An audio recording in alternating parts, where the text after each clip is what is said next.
Olá meus amigos e minhas amigas, sejam todos muito bem-vindos ao canal Genealogia para Iniciantes. Eu sou Rani Macedo, historiador e genealogista.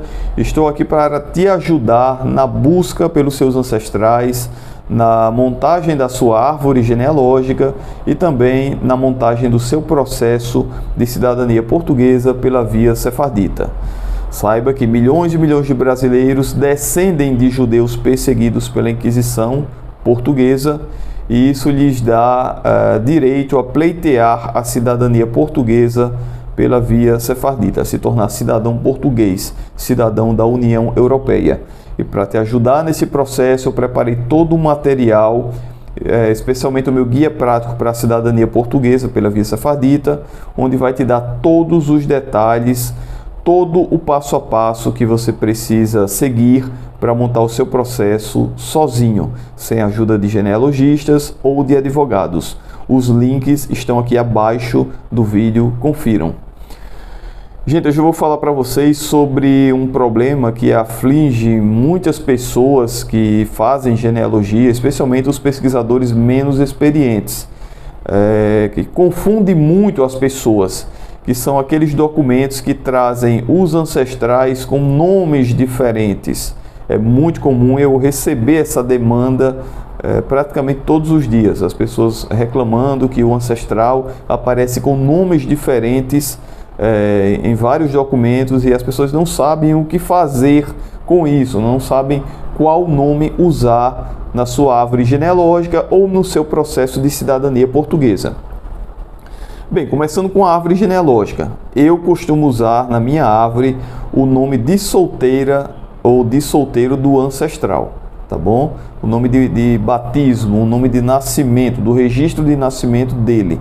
Eu acho que é um padrão que geralmente os genealogistas usam dessa forma. Eu acho o nome mais confiável desse ancestral. Mas ele pode aparecer com vários nomes diferentes em vários documentos. E como eu falei, isso se dava por vários motivos, né? Existiam os nomes religiosos pelos quais eram conhecidos, pelos quais eram batizados. No casamento religioso, esse nome poderia ter alguma variação. No registro civil de nascimento desse ancestral, ele poderia ser registrado com algum nome diferente também. E no registro de óbito ou de casamento civil também, ele poderia estar com alguns nomes diferentes. Então, eu já encontrei ancestrais aí com 2, 3, às vezes até 4 nomes diferentes nos documentos. Como eu falei para vocês, isso se dava por vários motivos, né? Não havia RG, então não havia aquela obrigatoriedade de você comprovar aquele nome para os órgãos, a igreja, os cartórios. Pelo menos não como há hoje. Hoje em dia, se você quiser mudar o seu nome, você vai ter uma grande burocracia pela frente. Naquela época, não, as pessoas não tinham RG. Então, ela podia ser batizada, por exemplo, por Maria Fernandes da Conceição.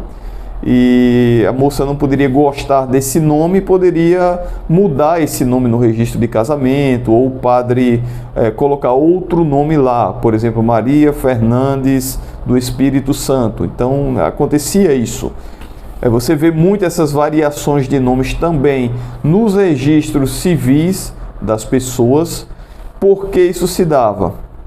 Porque a partir de 1889, quando o registro civil passou a ser obrigatório no Brasil, as pessoas eram bombardeadas com muitas perguntas sobre a sua vida ou sobre a vida daquele ancestral que havia falecido.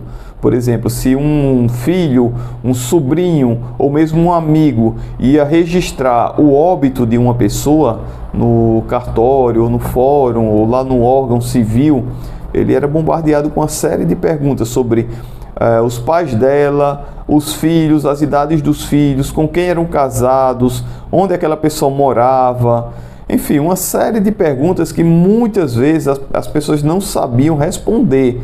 Então acabavam chutando, acabavam colocando nomes um pouco diferentes ou totalmente diferentes do ancestral. E nós genealogistas hoje, nós pesquisadores, estamos na verdade pagando o pato por isso. Então, pessoal, eu vou mostrar para vocês um caso como esse que eu peguei de um cliente, né? E como eu consegui aprovar esse estudo genealógico dele lá na comunidade israelita de Lisboa. Esse é um processo que eu consegui aprovar lá na comunidade israelita de Lisboa, o processo de um cliente. E eu vou mostrar para vocês esse caso como é interessante. O ancestral aparece nesse processo, nesses documentos, com 3 nomes diferentes. Vejam só aqui o casal, a Maria Rosalina com o Manuel Honório Bezerra. Então aqui embaixo nós percebemos o primeiro caso, ó, ele aparece em seu registro de casamento como Manuel Honório Bezerra. Vou aumentar aqui para vocês verem melhor. Manuel Honório Bezerra no registro de casamento dele. Mais para baixo nós temos documentos da filha dele. Aqui, ó, Francisca Bezerra de Maria. Então, no casamento da Francisca Bezerra de Maria, o pai dela vai aparecer como Manuel Bezerra de Maria. Tá aqui, ó, filha legítima de Manuel Bezerra de Maria. Ok, aumentar um pouquinho aqui para vocês. E no registro de óbito dela, o nome do pai já vai ser diferente. Aqui, ó, deixa eu aumentar para vocês.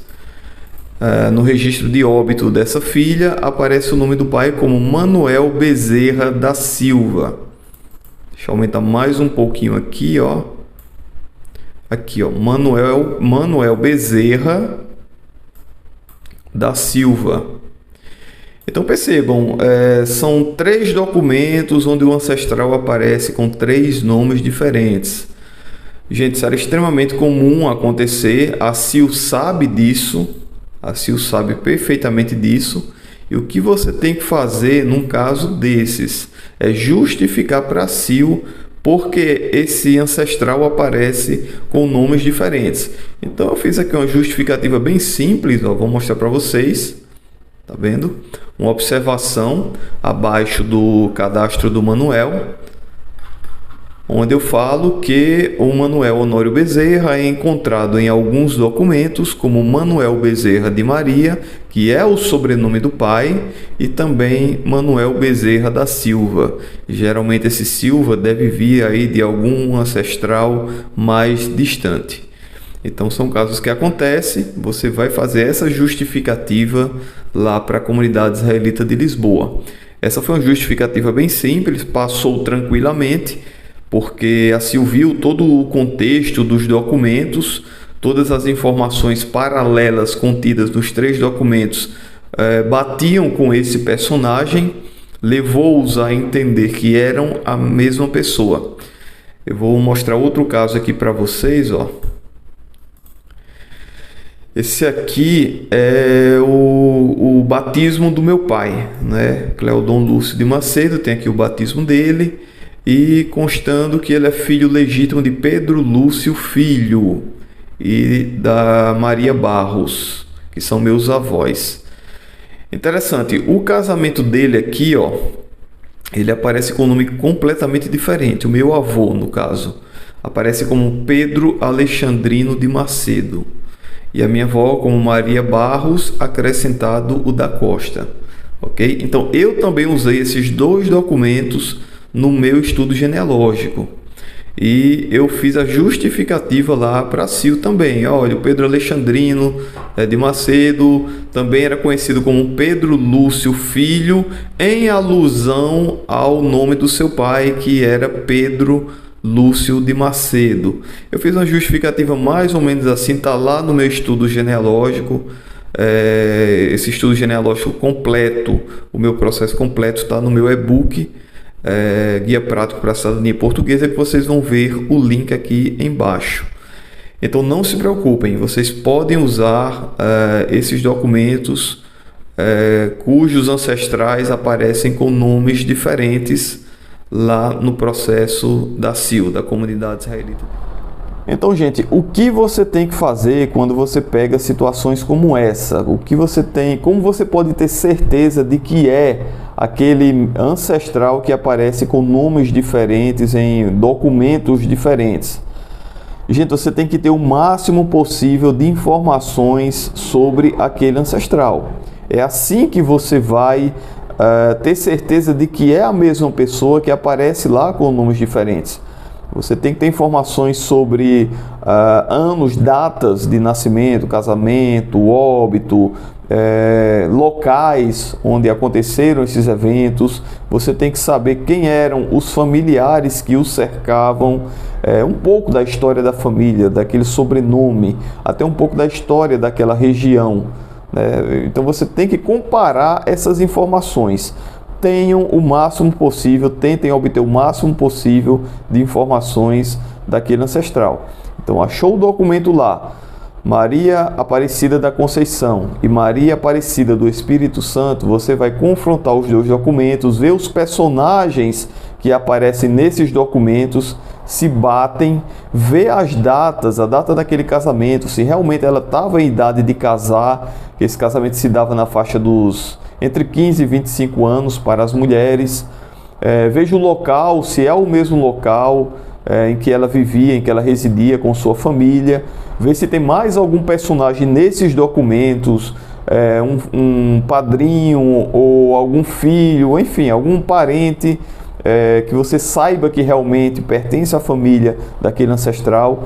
Então você tem que comparar todo esse contexto para saber, para identificar se realmente é a mesma pessoa. Não se preocupe, não é bicho de sete cabeças, dá para fazer isso tranquilamente.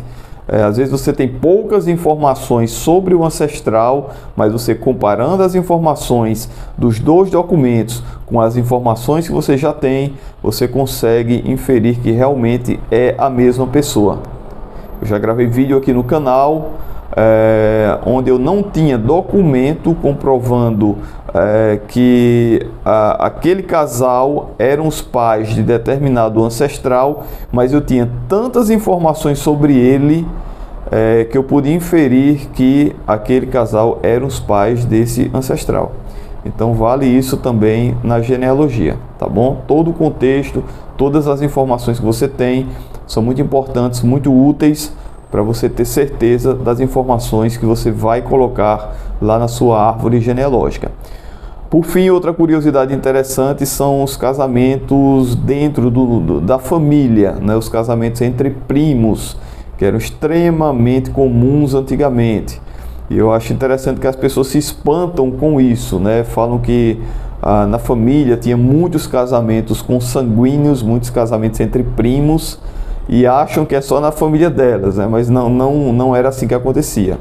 Em todas as famílias que eu saiba até agora, que eu já vi, existiam esses casamentos entre parentes. Então era uma prática comum antigamente. Isso é um pouco chato, assim, porque reduz as possibilidades da sua árvore genealógica, reduz os ramos da árvore genealógica, mas você tem que ter essa ciência de que era uma prática muito comum antigamente. Tá bom, gente? Muito obrigado por ficar até aqui. Se você gostou desse vídeo, deixa seu like aqui. É muito importante, gente. Eu não assisto nenhum vídeo do YouTube sem deixar o meu like. Abri o vídeo, deixo logo o like para não esquecer. Porque é uma forma de você valorizar o trabalho daquela pessoa e também de difundir aquelas informações para outras pessoas que você precisa. Inscrevam-se no canal também para ter acesso a informações sobre genealogia, sobre cidadania portuguesa e ter acesso também às grandes surpresas que a genealogia vai trazer em relação à história da sua família. Um forte abraço a todos e até o nosso próximo vídeo.